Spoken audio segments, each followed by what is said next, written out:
bisa panggil Om Tom bersama Lia dan adik-adiknya keluarga besar. Mari kita persembahkan perayaan Ekaristi ini Maisor malam ini untuk pemurahan Tuhan bagi Om. Mari kita pamit diri, kita buka atau dari luar kita mau masuk dulu ya, nanti baru masuk ke dalam. Kita berdiri. Mari kita awali perayaan Ekaristi malam hari ini dengan lagu pembukaan bersama.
Untuk kita dan teristimewa untuk Om Tom, berkatnya bersamamu.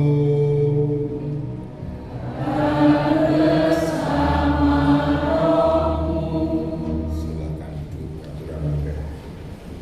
Keluarga, Bapak Ibu, umat beriman, sahabat kenalan Suwargi almarhum Bapak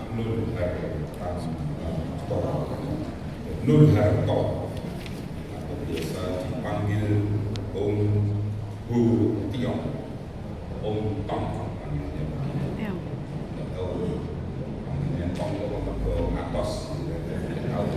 Istri dan anaknya atau cucunya yang tahu ya. Pasti muncul pertanyaan, meskipun jawabannya ada. Kenapa saya ada di sini? Romo Solo udah kan begitu. Saya itu dengan keluarganya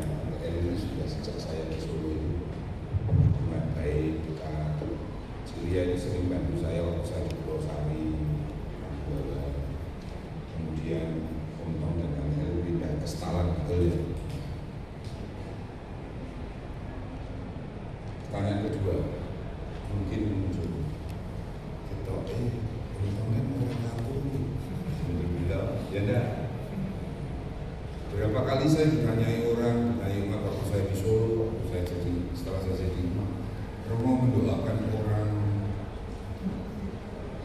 orang tua yang Muslim dengan Ekaristi boleh nggak? Boleh nggak? Hah?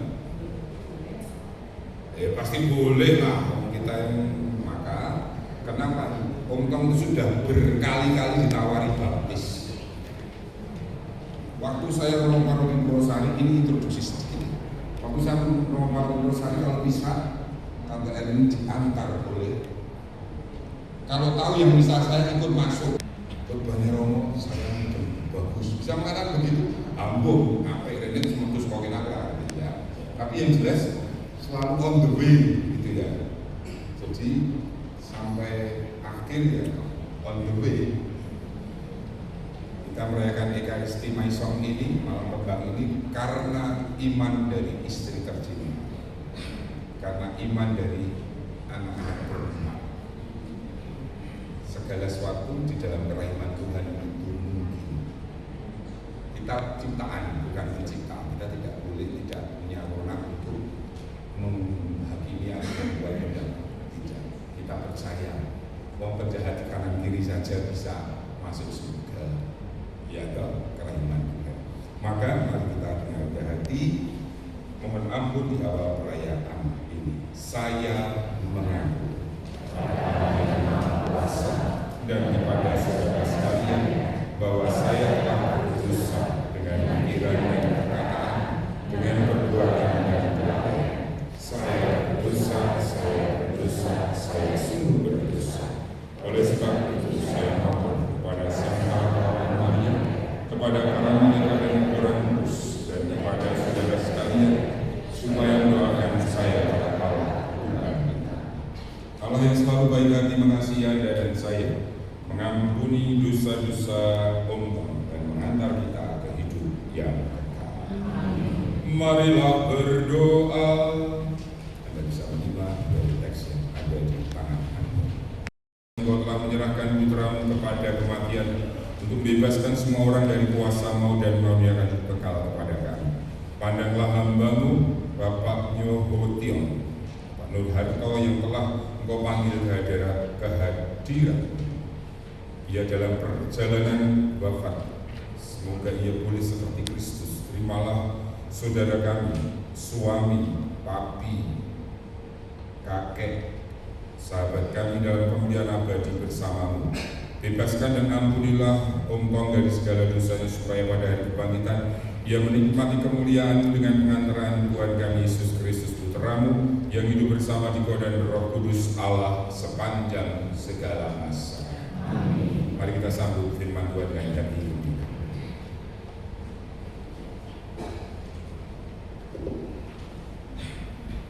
Bacaan dari kitab Ayub.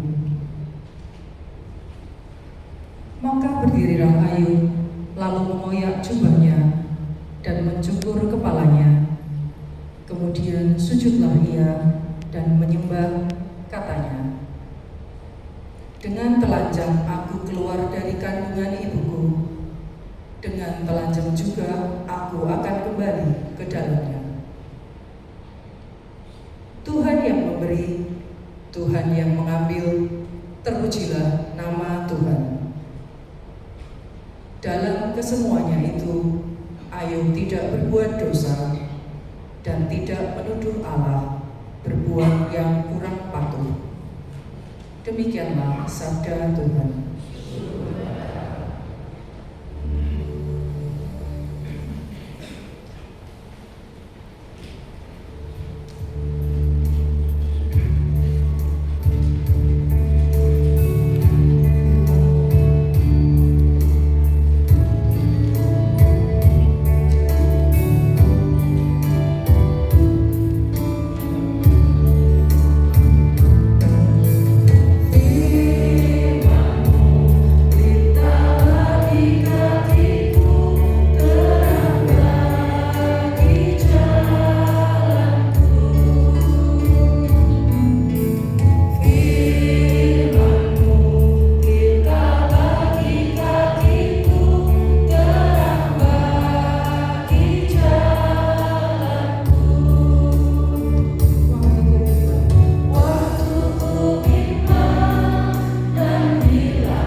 Gelapaan meliputi seluruh daerah itu sampai jam 3 sore, sebab matahari tidak bersinar.